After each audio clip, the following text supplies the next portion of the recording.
Hello and welcome to the Shine the Light On podcast. My name is Eli Brown, founder of Shine the Light On. Shine the Light On was created after I went through a personal struggle with mental health. After I came through the other side of my challenges, I wanted to create something that would be a platform for youth all around the world to share their story. Each week, we will have a new guest to discuss how mental health has touched their lives.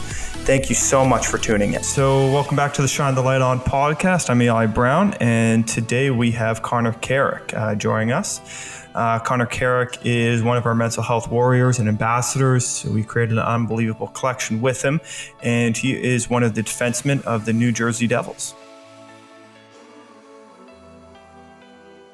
What's the off-season looking for you like right now? How is this year different in terms of your training, mental preparation than it would have been last year? Well, there was a period there where we totally didn't know. I was just training at home, and that's really difficult because I think so much of what separates, your average, weekend warrior from athletes is the sense of competition, and you weren't getting that in the sense of structure every day. We're very used to as NHLers, you're on a schedule, you show up at this time.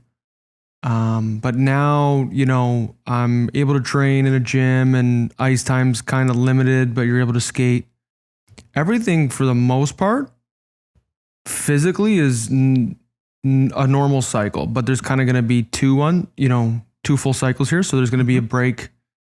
I'll probably take a week here in the next, 5-6 weeks completely off and then just rerun the whole phase. But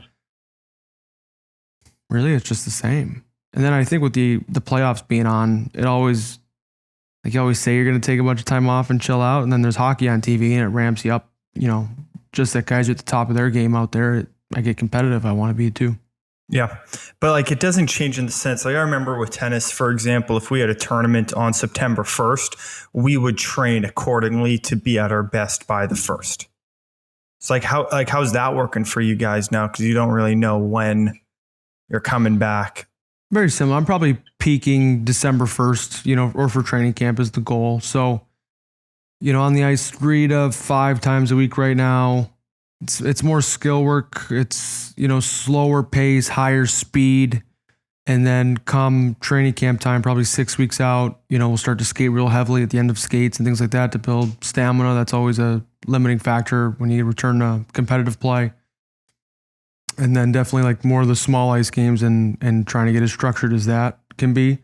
Really for me on the mental side has been the more entertaining challenge and where I really try to take seriously, the ramping up process going into training where, you're going into that beast mode, you're going to that zone where, you don't talk about it and, to get the work in.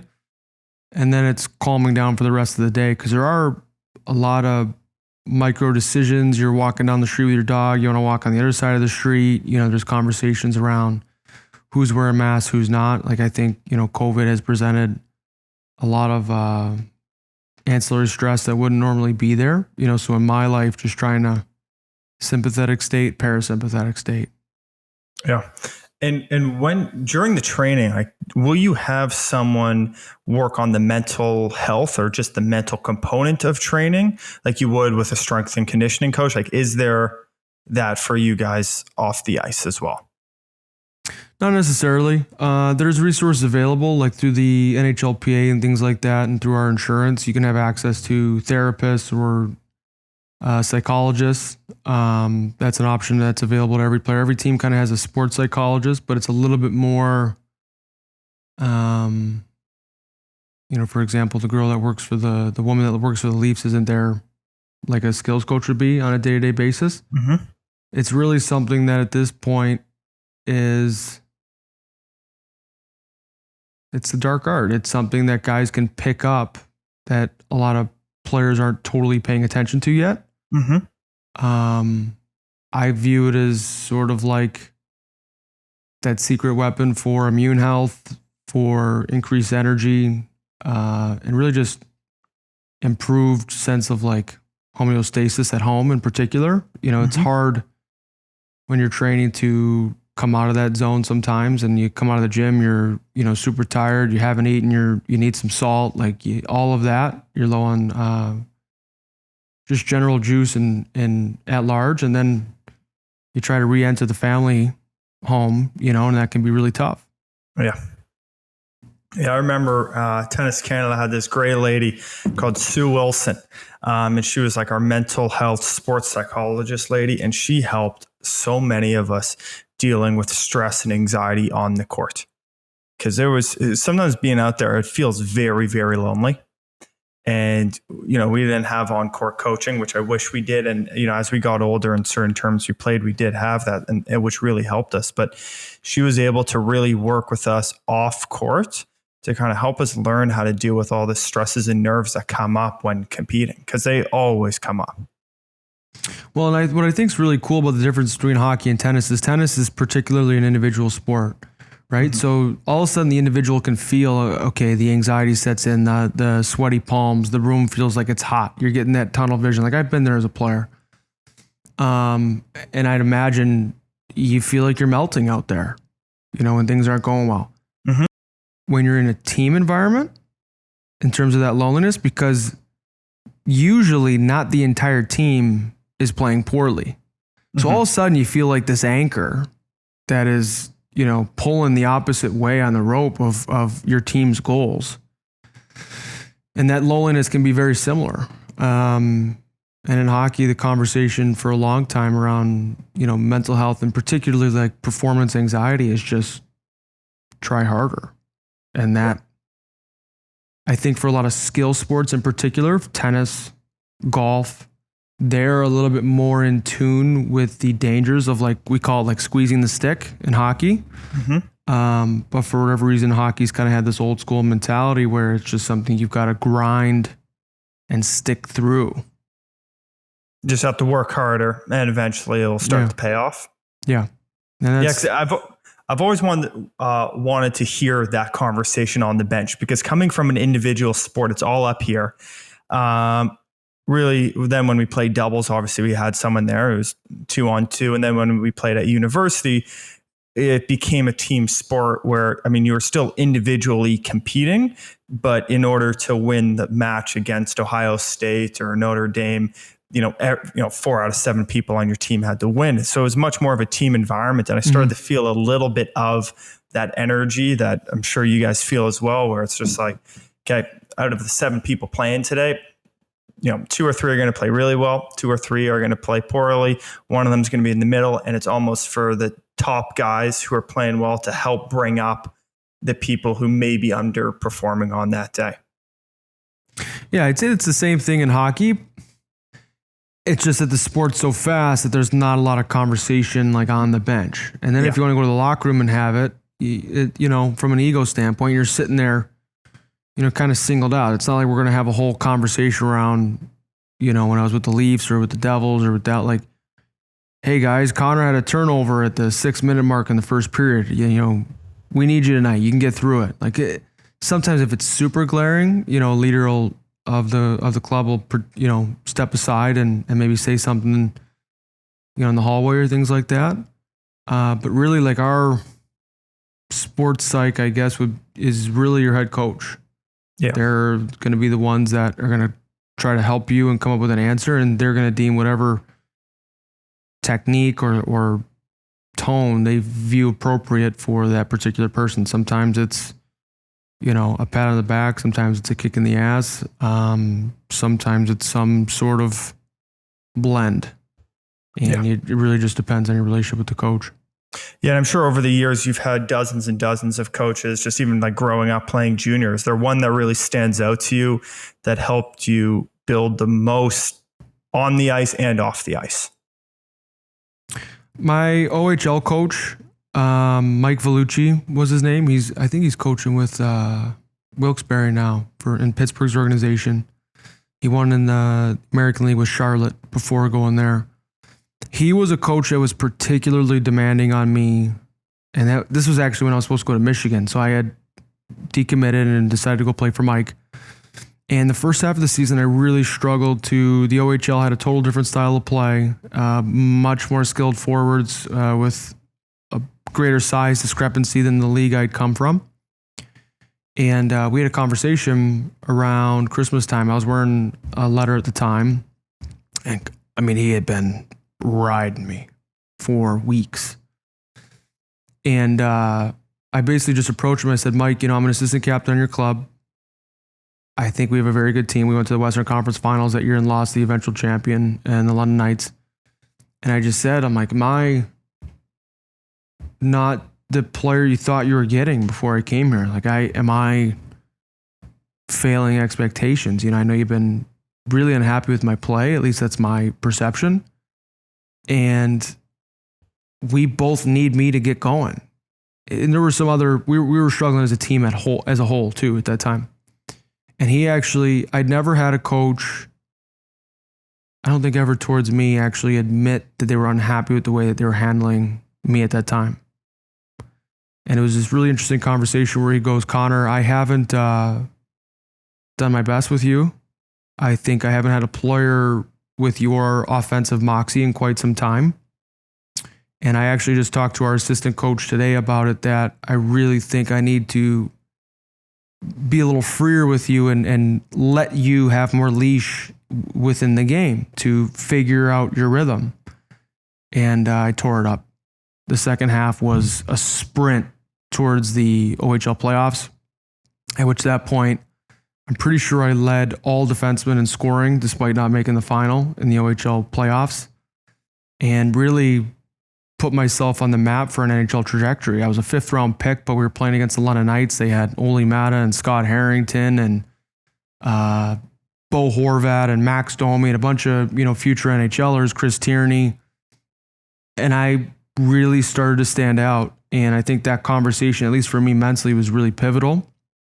There's a bunch that come to mind. I had a junior coach at the U.S. team, Danton Cole, that was particularly abrasive. That was not a good relationship for me. Really hurdle in my career. Probably 2 of the poorest years of development for me personally. And I think a lot of it had to do with just the circumstance, but certainly some of his coaching style didn't work for me at the time. In pro, it's different because you're older, you're a man, you're making money. And, these coaches do have a lot of power over you, but I just think at that younger level,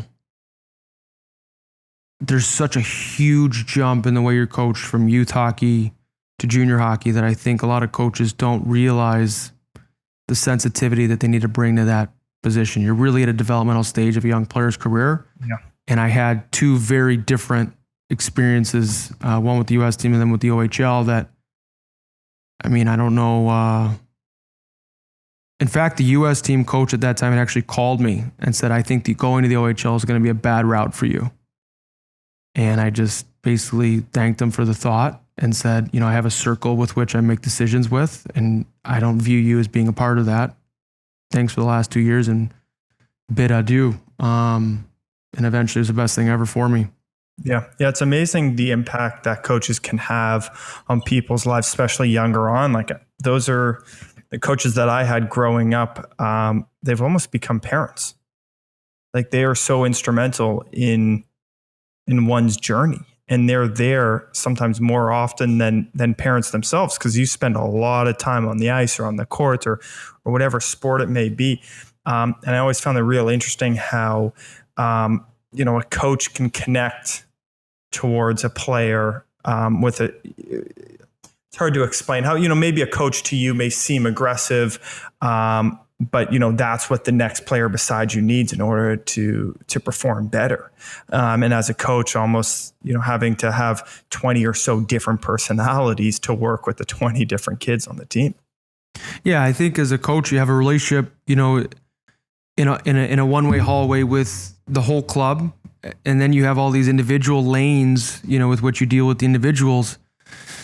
And I think that, particularly in hockey, it's always been, there's usually 3 or 4 coaches, right? Like a guy that runs the defense, your head coach, another coach that runs the forwards. And then there's this kind of blossoming of the goalie coach, which had been around, but I just think that the intensity with which the goalies really approach their position and the specificity of it, I don't know if there's a position in sport at large that has improved at the rate that goaltending has since the 90s in the NHL. So I think what's been interesting now is players have viewed that and started to evaluate, what coaching do I need on a personal level that's worked for them.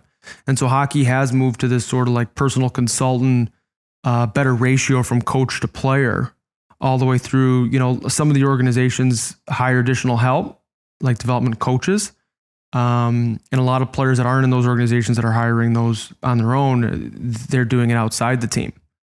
And I think it's led to the growth of the game. I think it's led to more scoring. I think guys really got sick of not scoring and that kind of thing. But this is where I think a little bit of the contrast exists between team sport and maybe tennis is, a lot of our coaches in our game will avoid that relationship on purpose. They'll avoid that connection so that in their mind they can make clear judgment on players so that there's a limited amount of bias instead of introducing emotion or relationship into the equation. Yeah, I don't know if just for me, I feel like that plays a big role in it though, and that's okay. Like I think the personal connection is important, and I'm sure in a locker room with 20 people, you need people to get along and want to support each other and want to help each other grow. If I'm coaching a team, that's what I'm doing tomorrow. And you do hear it across other sports. I don't want to say hockey's too big and every coach should throw their hands up and just coach the team and, check the idea of grooming an intimate relationship with the team, amongst coach and player and amongst players and players.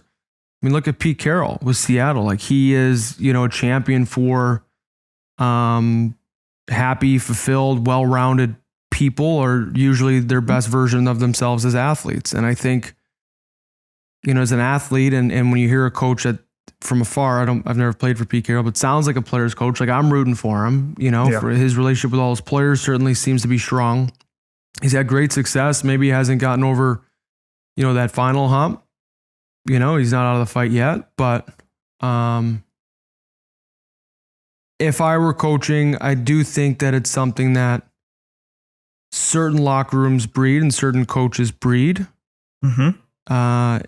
I just simply haven't been through a lot of them, which is a little unfortunate. I think I'd be hungry for that sort of experience. I mean, I was just watching, we were talking about before we went live where, Toronto lost to Columbus and Nick Foligno, the first thing he did as the captain of the Blue Jackets was talk about the brotherhood in that room, and from everything I've heard of, John Tortorella, he can be hard on guys, but his teams are generally close. Yeah. And give some of the greatest post-game interviews I've ever seen. They're unreal. He's authentic. And I mean, to be fair, if the NHL, is interested in attention and headlines, like he can give a review on the game, but it's talked about, amongst people that are hockey fans and people that are just casual fans. I have no problem with it. There's nothing in his job description where he has a word requirement for how long he must, host his post-game interviews with. So but in game 4, when Leafs came back after being down 3-0, Leafs end up obviously winning in overtime. I turned to my dad and go, Dad, I cannot wait for his post-game interview. It's going to be one of the best. I don't know. He seems like one of those coaches that is a hard coach and very demanding of players, but a coach that I think a lot of players want to play for, or at least that, that's the perspective that, as a fan watching in, like he just seems like a good person. And at the end of the day wants his players to be the best people that they can possibly be. Yeah. It sounds like from afar, like he's critical of his team when they're playing well and he's supportive when they're not. Yeah. And I don't know if that's totally accurate. I don't know. We'll see. We'll see if I end up playing for him one way or another somewhere down the road. Yeah. Yeah. So kind of what's next for you? Like what are some of the big things that you're working on, through this break and going into next season? The podcast for sure. My personal life has been a lot of fun. Just evaluating my wife, Lexi, and I about, what are our next steps and how we want to kind of handle what's next in the world for us. We're considering a move in our home and moving a little bit closer to family. On the hockey side, really taking my mental recovery super seriously, like we talked about. Meditating daily, doing some of the breath work daily. I got this little like yoga swing I was just doing actually before the podcast, where I hang upside down for a couple minutes and just, kind of hang out and breathe. Skating for sure, working with a figure skating coach, which has been super fun and just a totally different cadence and in terms of the practice pace.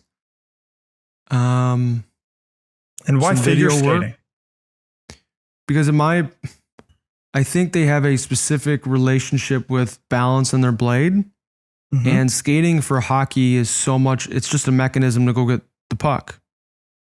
But in their sport, it's everything. And sometimes I think that, I've even picked your brain a little bit about, how you would train for tennis. And I always think that you can learn from other disciplines.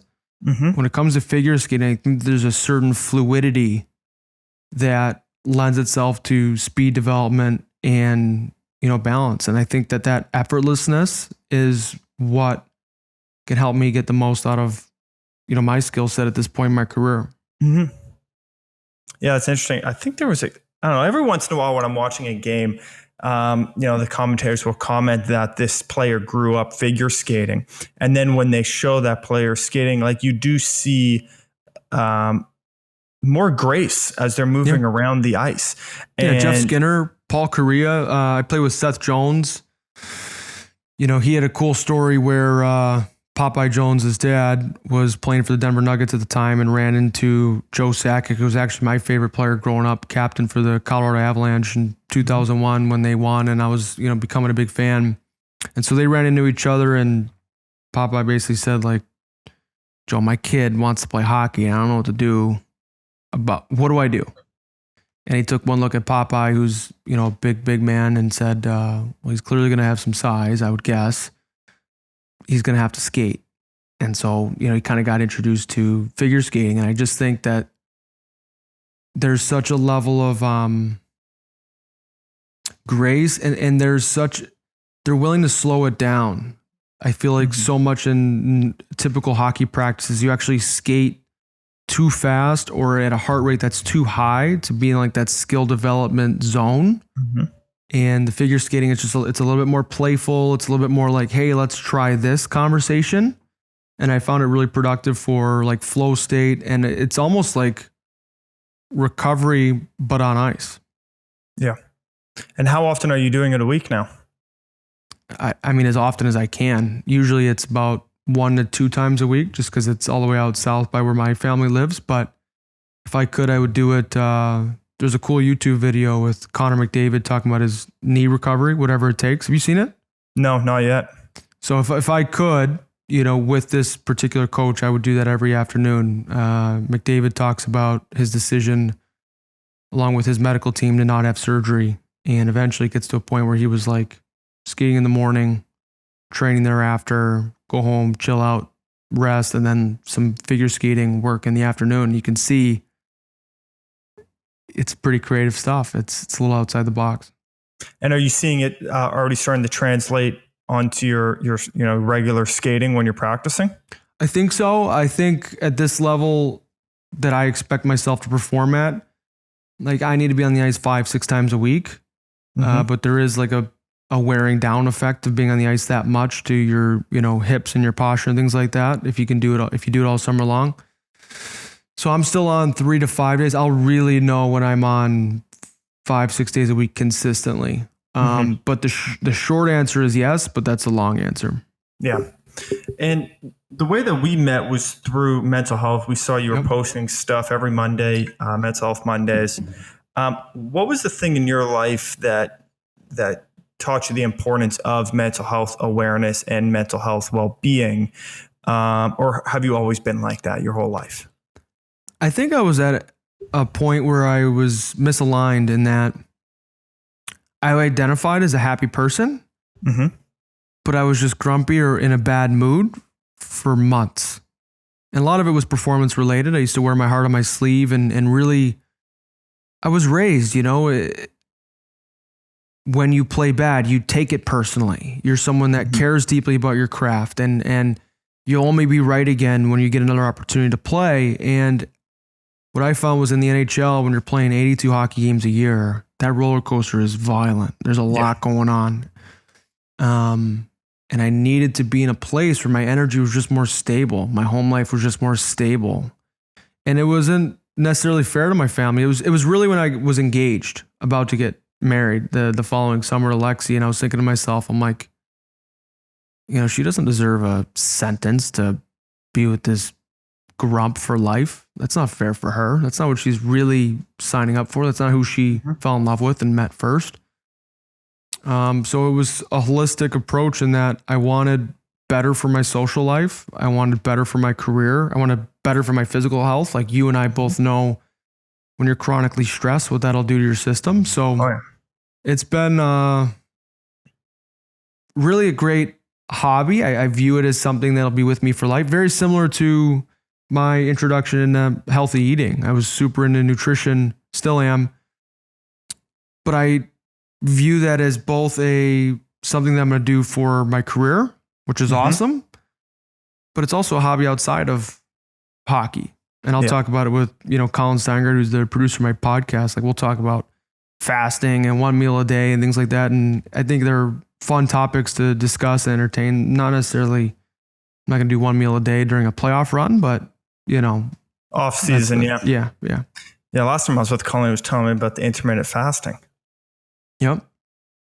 I was doing that even through practice at one point. Yeah, I would like to start to introduce that stuff because I do like the idea of those challenges, because some of those things aren't easy to do. I think it's a physical challenge and a mental challenge. And I think just, presenting myself with those weekly, I think just help me just grow as a person. Yeah, I think you just learn what works for you. And plus it's just fun to be able to chime in on your experience and conversations is like this. I did, for example, the Fire and Ice last year during the season. We did, Lexi and I went, it was like the Laird Hamilton protocol where you're in the sauna for, a solid 20, 25 minutes. You're really starting to have that labored breathing. And then 3 minutes total submersion, head and all, in this ice tub. And I mean, it wasn't a cold tub, it was an ice tub. Like you're moving ice cubes out of the way to get in. Right. And you stay up to your neck, like all the way up to your tongue, right? Like this for 3 solid minutes. And then you dunk one more time on the way out and you run 3 rounds of that, and we got out of there and I took one look at Lexi. I'm like, she's a badass for doing that. Like that was cool. Like I get it. Like I'm an athlete and I'm looking for an edge. But for someone that's not competing and things like that and just did it because her husband thought it was fun and dragged her or something, like I was proud of her for no other reason than I thought she was tougher than I did before she went in it.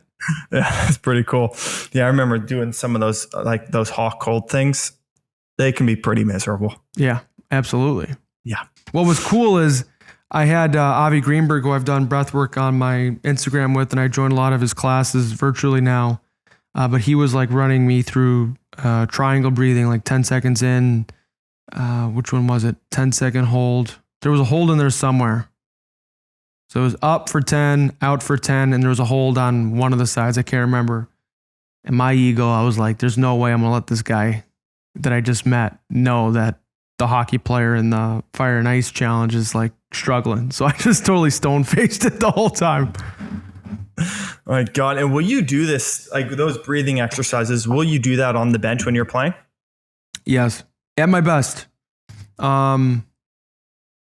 For example, I'm currently rereading another, I'm not really much of a rereader, but there's this book, Zen Mind, Beginner's Mind.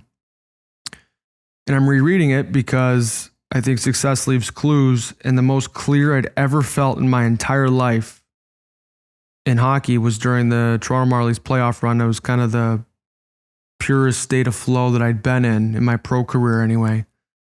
And that's when I was reading that book and I was like, why would I have the greatest period of flow state in my career and not go back and revisit the thing that I thought was responsible for it?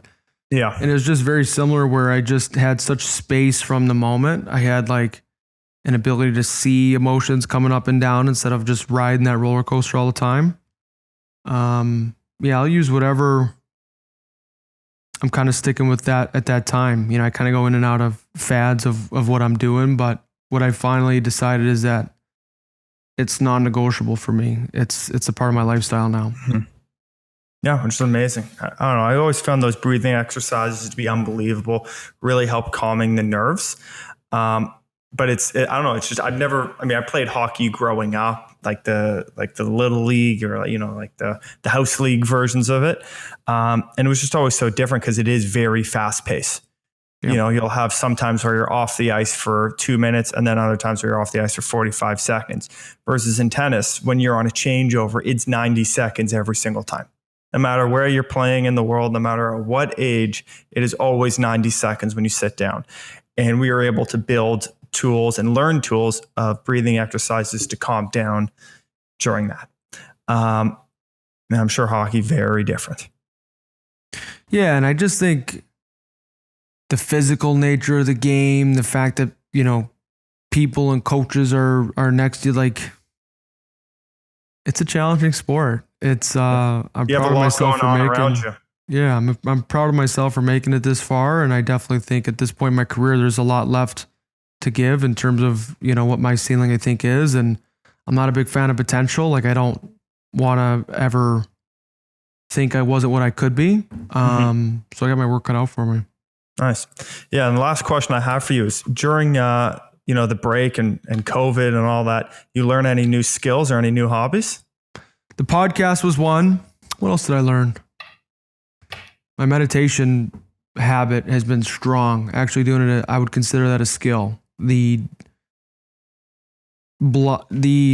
decision that this is a part of who I am moving forward. It's been something that's daily for me now. I think what else? Really for me, it was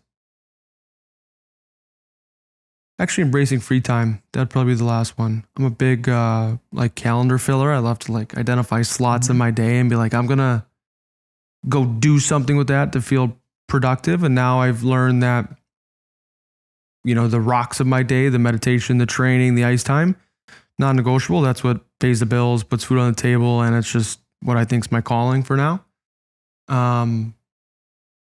But also understanding that, like, I don't need to be scheduled every second of every day. Like, I'll figure out the best way to use that day when it comes. Yeah, got to leave some space in there just to be and to be able to relax. Have to. Yeah, that's amazing. Yeah, well, hopefully we'll get to see you back on the ice pretty soon. I hope so, Eli. I think we will. It's good news that, you know, Canada particularly is doing so well. The United States, I don't know which way is up. You know, with could be COVID, time for you to come back here. Well, there's rumor that, did you see Pierre LeBrun's tweet? No. He was joking. He's like, you know, or maybe he wasn't joking, but, you know, with how well the bubbles worked and how low the numbers are, that it's possible the entire NHL. And I have no idea, but would be played in Canada. Who knows? Yeah, that'd be a good place for it. I'd love it. Yeah, you and every other Canadian, you guys love this game up there. It's a special relationship with hockey. Most Canadians have with the sport. Yeah, I was always jealous of it as a kid. Yeah, it was. It just doesn't seem weird because I grew up in it, but it was just the first thing that we did as kids was learn how to skate and go to the public rinks, and it was just a common thing, whether you were a guy or a girl or, you know, any gender.